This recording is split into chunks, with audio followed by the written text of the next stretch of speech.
Understanding Ulfheðnar. First, it's Ulfheðnar, not Ulfhednar. This letter is an Eth. It exists in the Romanized Scandinavian alphabets, but not the Romanized English. So, many Anglo-Saxon descended languages anglicize it. It is a th as in whether or then, represented by the Thurisaz rune. Hopefully you don't have the word Ulfheðnar tattooed permanently on your body with the Dagaz rune. Sorry, English translators did you dirty. Also, the plural is Ulfheðnar, the singular is Ulfheðn. That being said, what are Ulfheðnar? Not much direct evidence exists, just a few mentions here and there, and a lot of speculation. One of the best sources I've found is the Proto-Indo-European reconstruction of earlier practices, and the comparative analysis of similar practices worldwide. Krakenford actually has a pretty decent video on this. The direct Icelandic texts, like Egil's Saga, compare them to the Berserker. The warriors likely taken hold by their Berfylgja, the Fylgja being the Norse equivalent of the totem or spirit animal. The Fylgja of the Ulfheðn was the wolf. In Egil's Saga, they speak of Egil's grandfather, Ulf, who was called Kveldulf at night, a name literally meaning night wolf, because at night he would possess that berserker temperament. They were said to be like wolves, sometimes being compared to shifters. The Hamr, meaning shape or skin, was quite changeable to the arch-heathens. The wolf's pelt they wore was likely a symbol of what they were and part of their rituals. Which brings us to the juicy bit, werewolves. Likely the myth of the werewolf comes from earlier pagan practices vilified by the church. You'll note a common theme amongst Christian-era werewolf lore, some of which was recorded by trials. There's usually an article of clothing made of wolf skin to transform. This is probably due to earlier pagan practices of taking on the wolf skin. Though, like most things, the Christians misunderstood it and blamed the devil. Everything is Satan when you've got Jesus in your heart. There's no connection to the moon. That was purely made up by the director of the original Universal Wolfman, in between filming Romani stereotypes. And only one myth, the Beast of Gevaudan, involved silver. It was a bullet, and likely a bullshit story. Silver does terribly as a ballistic material, so the moon and silver are complete bullshit. And wolfsbane is just a poison used by poachers. The only association I'm aware of to wolves and the moon is Hati chasing Mani, the moon/moon god. But Skoll chases the sun, and I see no diurnal wolfmen. Another fun fact to show you how shit pop culture is at mythology: vampires are unaffected by sunlight. That was started because of budget constraints in the 1922 Nosferatu movie. Eventually, I'll dedicate a video to vampires. There's a lot of pop culture bullshit. But back to Ulfheðnar. Wolf warriors. Being Ulfheðn meant you were a warrior, one who embodied the aspects of the wolf. Many people assume tactics like stealth ninja wolf Vikings and pack tactics, but we don't know for sure. Their secrets faded away with the conversion of Christianity. Modern heathenry. How is this applicable to modern heathenry? Well, I have a theory. It's completely anecdotal UPG, but I think people will get it. Definitely a more woo theory, so keep that in mind. I believe that many people, probably not all, but many, exhibit qualities comparable to myth and legend. Nothing as grandiose as actual shapeshifting, but something deeply hidden in us, something society and the martyr religions would rather repress than nurture. I've known many people who heavily identified with succubi/incubi or vampire, even a dragon or two. This doesn't mean they're truly supernatural creatures. Also, it's unrelated to furries. Having a wolf fylgja doesn't mean I want to bang a cartoon fox or sweat in a fursuit. Rather, the lore is based on the inclinations of certain people, that some folks are predisposed to certain qualities, some with a natural inclination towards lust, and if people are easily drawn to you and sex replenishes you, maybe you're what inspired the succubus myth. Add vocal talents, like singing, could be a siren. If you're reclusive, an outcast, have an affinity for things most considered unusual, could be a troll or something else. Trolldom is another word for magic, after all, and wasn't always a popular craft. If you tend to be more primal and prone to anger, if civilized society pisses you off a bit because people don't make any damn sense while also possessing certain preternatural warrior qualities, and you're very connected to your wolf fylgja, you could be Ulfheðn. If you are, or feel you might be, what do you do? Unfortunately, our tame civil society leaves little opportunity. As a Marine veteran, I can say the military isn't even a true and proper outlet. They care more about a clean shave and a tidy blouse than a warrior mentality and training. Some was good, some was terrible. And it's my belief that the confines of civil society lead to many breakdowns in mental health and well-being. You need a positive, constructive outlet. You have to channel the wolf. You have to channel the wolf towards something productive. You have to channel the wolf towards productive betterment. Work out. Get into martial arts. Anything physical helps, especially if it's martial in nature. A caged beast is unhappy. It's angry. And the other energy associated with the gunga will build up and have negative consequences. Train your wolf, let it be free, and use what the gods granted you. For the second half of this video, I wanted to speak, from the hip, which will not be in the TikTok version of this. A lot of my videos now I'm posting on both TikTok and YouTube, but the YouTube versions are usually a little longer, usually a little more to them. That being said, so you can see that a lot of my personal experience is, it's UPG, it's my unverifiable personal gnosis, particularly my theory that people reflect some kind of lore in some sort of way. And it's just really from personal observation, noticing that people have a tendency to exhibit certain things or to identify with certain things. And really, I think that influences a lot of our UPG, right? Obviously, wolves are a big thing with me. I named my channel Grim Wolf, right? Which is kenning for the Ulfheðn. Ulfheðn means hooded, and grim also means hooded or masked. Masked wolf, Ulfheðn, it kind of makes sense. And then it's also kind of a connection to Fenrir, which when I do a Fenrir video, eventually, it's coming. I'll talk a little bit more about that, but grim wolf, kind of like a hellhound, right? A little bit of symbolism there. So obviously the wolf has been very important to me. In previous videos, I've talked about growing up with a wolf for the first 7 years of my life and how that was very formative for me. And it's really just always been a connection of mine. I've always felt to a certain degree like I was on the outskirts of society, that I've never really fully fit in. And the wolf's been a big identifier for me. Now, you may have seen me wearing this pelt. It is important to say it is not a wolf pelt. It is actually a coyote pelt. Obviously, my filiate is not coyote, it is wolf, but there's a reason for that. Coyotes are not endangered. The North American gray wolf, like most wolves in the world, have been basically hunted to extinction. I've talked about that a little bit in some other videos as well. The Edo wolf is extinct, and the Irish wolf is extinct, despite its Irish name being McTair, which means son of land, because it was so important, as well as it's extinct in England. It was almost extinct in Scandinavia, except luckily some Russian wolves came over and interbred with the population so that they were able to get their numbers back up. And thankfully, there has been a very large wolf conservation effort in America. However, under the Obama administration, they actually lifted some of those restrictions, regulations, and took the gray wolf off of the endangered species list simply because the meat industry wanted it to. I'm a carnivore. I love eating meat. I have a visceral reaction to vegans, and I don't know why. I don't think there's anything wrong with veganism necessarily, other than pushing it on other people. And I could go into a diatribe about how pushing veganism is actually colonialist, white supremacist stance. If you really want me to, I can. That's not what this video is about. I'm trying not to make this video too political. Wolf conservation has always been a very important thing to me, so I wear a coyote pelt instead of a wolf pelt because, again, wolves are endangered. And I typically only wear this for like rituals and stuff like that. I don't like go around town with it. And I do not own a tail. That would just be mysteriously hanging out of my pants from unknown origin. That is not my get down. I mean, obviously I don't know for sure, but when I bought this, it said that it was ethically sourced.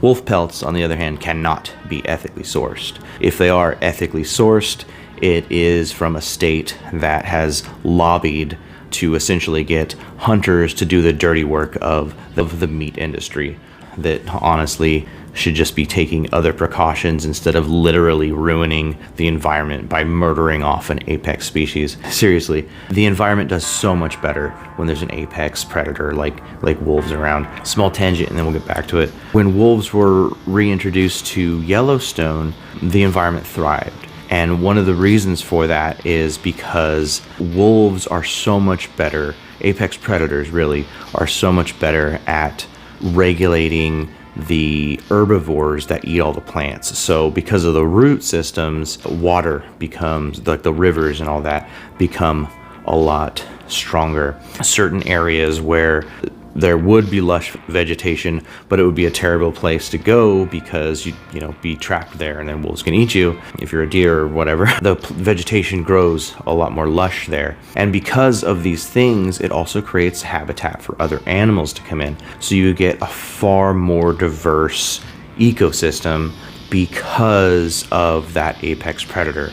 And again, the apex predator can do so much better than human beings can as just hunters, which is another thing that I jive with as far as wolves. Wolves tend to be very good regulators of that balance. Balance has always been something that's part of me and my spirituality. Honestly, if you look through a lot of my videos, you'll probably start seeing some of these themes come up. I also think there's a lot to learn from like pack mentalities, and obviously that's frith building for us. A lot of those things coincide. And again, I've done previous videos on that where I've kind of talked about how all that stuff jives. Some of this is personal UPG, and I hope I've done a good enough job of highlighting what is and isn't UPG, because there's a lot of stuff that is assumed about Ulfheðnar. Like you'll come across some book talking about like ancient special forces, and then kind of goes over how like the Ulfheðnar were like wolf ninjas, and I'm like, there's literally no proof of that whatsoever.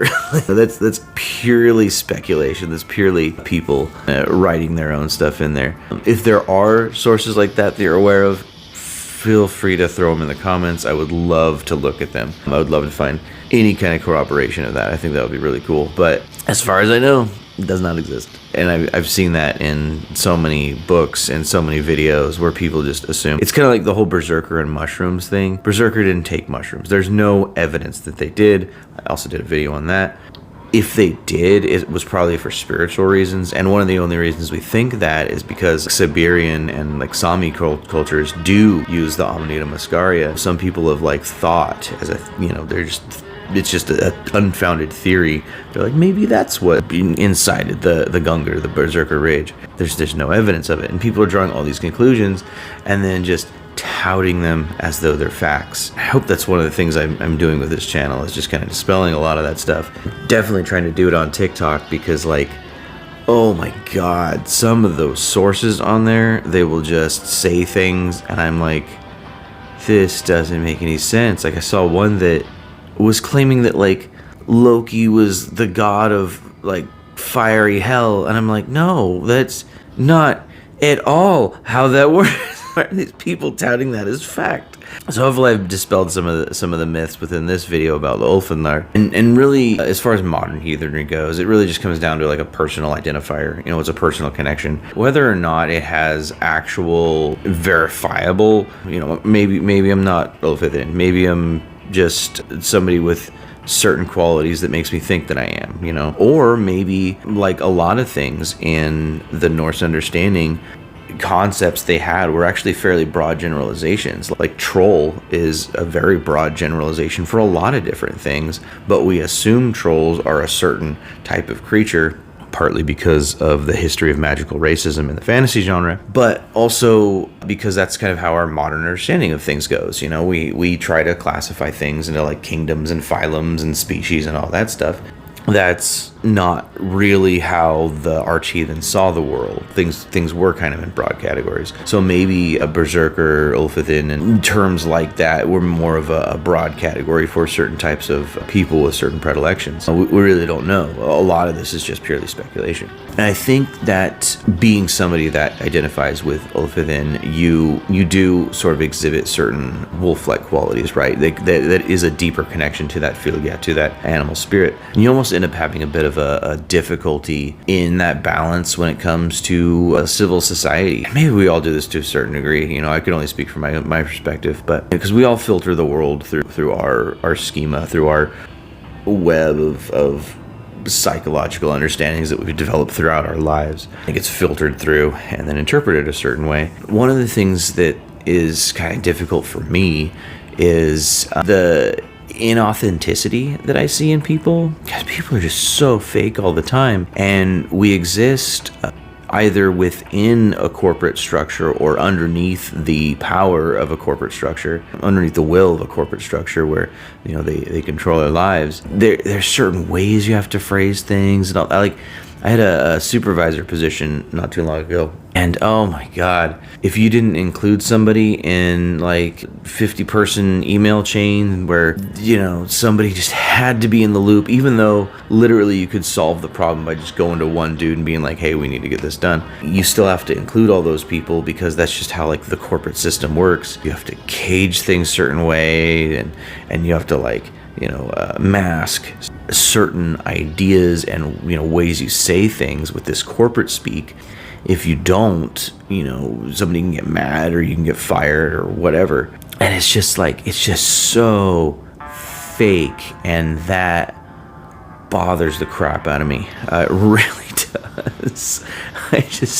I hate inauthenticity, and I hate having to project that and mask that when I'm out in a professional environment, you know? Like, I'm perfectly fine not saying like weird offensive jokes or whatever, you know your audience, right? I mean, that's perfectly fine. I think that's one of the things that people complain about when they talk about having to cage their language. But what I'm talking about is, yeah, just that inauthenticity, just like having to kowtow to this boss. I had this guy that I worked for. I mean, you could tell he didn't know anything about the security industry, but in his background, he looked really good, but he had never actually done the job. And you could tell when you talk to this guy, you know, he'd throw his weight around and all that, and he would like demand perfection and whatever. But he would also say things like, look at the post orders. There's two things about post orders, and speak a little bit about the security industry here. It's funny. One, they're either never up to date, or two, they're generic. He would know that if he'd ever worked a post. It was obvious that he hadn't, but we got to listen to this guy. He was also the client, so in contract work, you don't even need to go through any of the regular firing process or whatever. They can just tell you to walk. It kind of sucks. It makes my job even a little more volatile and a little more, or I have to put on that customer service mask, which again is inauthenticity. That's something that really just doesn't jive with who I am, but at the same time, I have to do it in order to pay the bills. That was kind of a long way of just saying that, like, there's a balance in polite society where you have to have that grith, right? And I have a video about frith and grith if you're interested in more specifics, but essentially grith is rules and laws that we have to abide by outside of our Indian guard, our inner yard. People that you don't necessarily have that deeper connection with, but at the same time, there are certain rules to doing things. And, in the consumerist world that we live in, comes with having to mask certain qualities of yourself and certain authenticities in order to exist in a certain way. So to wrap it up, obviously one of the reasons that I made this video is because I wanted to dispel a lot of myths, but also I want to reach out to people that identify with their Fylgja strong, like the Ulfheðnar do. Because it's not like the society we live in is very cohesive with having certain personality quirks and certain predilections that would have been fine in like arch-heathen times because there was an outlet for it. Well, we don't have an outlet for it today. We exist within a Christian overculture, and there's a whole lot of not so great repression of certain natural qualities. We see that with purity culture, where if you want to engage in a lot of our natural biological functions that have been instilled in us through years of evolution to procreate the species, as well as bonding, because obviously the things that purity culture are against are also part of social bonding, particularly with romantic partners, or however you choose to do that consensually. That Christian overculture just really represses a lot. And I mean, I wouldn't be surprised, honestly, if a lot of these larger violent acts were, at least in part, there's obviously a larger nuance to that, at least in part weren't due to society not having a healthy outlet for people that experience things like the Gonger, the Berserker Gong, the Berserker Rage. Gonger means like to walk or travel, so it's kind of an ecstatic practice. And really a lot of it is about that personal relationship to those inner qualities that society does not allow you to healthily find an outlet for. Like in my other videos, on the Other energy, the energy that Odin is named after as well as inspires. You need some kind of outlet for that. Physical ones are definitely good. Working out, any kind of like physical hobby, exercise, whatever, because it gets that energy out. Speaking from personal experience, if you don't engage in those physical activities for long enough, you get more anxious and that energy builds up, and then it can come out in some negative ways. And you have to have those positive outlets for it. Again, unfortunately, in the consumer society that we live in, that can be difficult. I currently work a full-time job, but my commute is almost 2 hours long, so that adds 4 hours a day. I'm gone from the house about 12 hours. That's a lot of time to be missing out on like family time and other things that I also tend to prioritize, so it can be difficult to find that balance. You just got to fit it in where you can, whether that's maybe getting a couple of dumbbells at home or whatever. I did go to school for kinesiology. I did not get my degree. That's a story for another time. But I did take a lot of classes on how to pick up heavy stuff and set it back down again. So feel free to reach out and ask me, as I have a particular knowledge set about that. But with all that, I think this video's gone on long enough. I will end with this. Being better tomorrow than you were yesterday has a lot to do with knowing yourself and learning more about your intrinsic workings. That is really one of the only ways that we can improve ourselves, is a lot of deep intrinsic understanding in order to improve yourself. That's one of the reasons I end a lot of my videos with be better tomorrow than you were yesterday, because we are the sum of our actions. Scar.